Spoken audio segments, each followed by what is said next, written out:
আসসালামু আলাইকুম প্রিয় দর্শক, জানিয়ে দেব এখনকার গুরুত্বপূর্ণ টপ নিউজটি। পুরো নিউজটি উপস্থাপন করব আমি নিপা আক্তার শিমু। এবার বিস্তারিত খবর। ত্রয়োদশ জাতীয় সংসদ নির্বাচন সামনে রেখে রাজনৈতিক অঙ্গনে জোটের নানা সমীকরণ দেখা যাচ্ছে।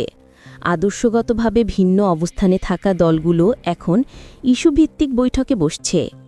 আনুষ্ঠানিক ঘোষণা না এলেও একের পর এক সভা ইঙ্গিত দিচ্ছে তফসিল ঘোষণার আগেই নতুন ভোটের জোটের চিত্র দৃশ্যমান হবে। তবে এখনও কোনো দল আনুষ্ঠানিকভাবে জোটের কথা স্বীকার করছে না। ইসলামপন্থী দলগুলো অভিন্ন ইস্যুতে একসঙ্গে মাঠে নেমেছে নানা কর্মসূচি নিয়ে। তবে এই আন্দোলনে নেই হেফাজতে ইসলাম। অন্যদিকে বিএনপির নেতৃত্বে ফ্যাসিবাদ বিরোধী আন্দোলনে যেসব দল ঐক্যবদ্ধ ছিল তাদের মধ্যেও সমঝোতার প্রচেষ্টা চলমান।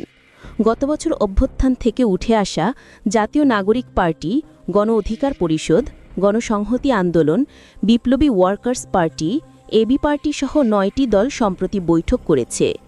যদিও নেতারা দাবি করছেন এটি আনুষ্ঠানিক জোট নয়, তবে রাজনৈতিক বিশ্লেষকরা মনে করছেন নির্বাচনের আগে এ ধরনের বৈঠক থেকেই নতুন জোটের জন্ম হতে পারে।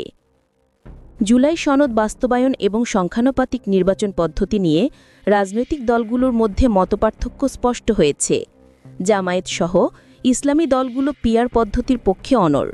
অন্যদিকে এনসিপি ও আরও কিছু দল জুলাই সনদ বাস্তবায়নের জন্য সংবিধান সংশোধন বা গণপরিষদ নির্বাচনের দাবি তুলছে। ফলে দলগুলো এক এক দিকে টানছে।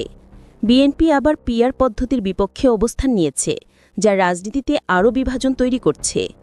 বিপ্লবী ওয়ার্কার্স পার্টির সাধারণ সম্পাদক সাইফুল হক জানিয়েছেন, বৈঠকের মূল লক্ষ্য ছিল জুলাই সনদ নিয়ে ভিন্ন মতগুলো একত্রিত করার চেষ্টা, কোনো জোট করার জন্য নয়।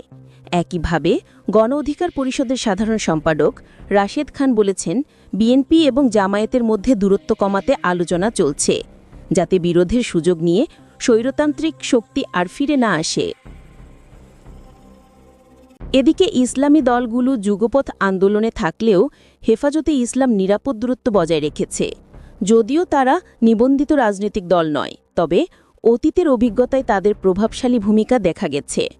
আদর্শগত বিরোধের কারণে হেফাজত জামায়াতের সঙ্গে নেই, তবে ধারণা করা হচ্ছে আগামী নির্বাচনে তারা বিএনপির সঙ্গে থাকতে পারে। রাজনৈতিক বিশ্লেষকরা বলছেন, ভোটের আগে জোটের সমীকরণ নতুন কিছু নয়। অতীতেও আদর্শগতভাবে ভিন্ন দলগুলোকে জোট গঠন করতে দেখা গেছে। এবারও তফসিল ঘোষণার আগেই ভোটের জোট দৃশ্যমান হবে বলে ধারণা করছেন বিশেষজ্ঞরা। প্রিয় দর্শক, এই ছিল এখনকার গুরুত্বপূর্ণ নিউজ। আরও গুরুত্বপূর্ণ নিউজ নিয়ে ফিরছি কিছুক্ষণের মধ্যে। নিউজগুলো সবার আগে দেখার জন্য এই চ্যানেলটি সাবস্ক্রাইব করতে ভুলবেন না। ধন্যবাদ।